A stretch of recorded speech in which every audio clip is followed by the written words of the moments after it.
Voleu celebrar el centenari de la meva mort. Però primer volia de morir, no? Ai, ja ho diuen els intel·lectuals. Les obres d'art perduren en el temps pels segles dels segles. Però... i si els autors d'aquestes obres estiguéssim eternament al costat de les mateixes? Què?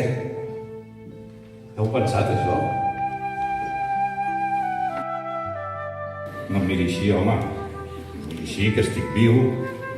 Però no veu que un pintor de 182 anys no li pot fer cap mal? I vostè? Ha vist aquesta paleta? Ha vist aquest pinzell? Tenen 150 anys. Estan quasi ben intactes, com el seu amo.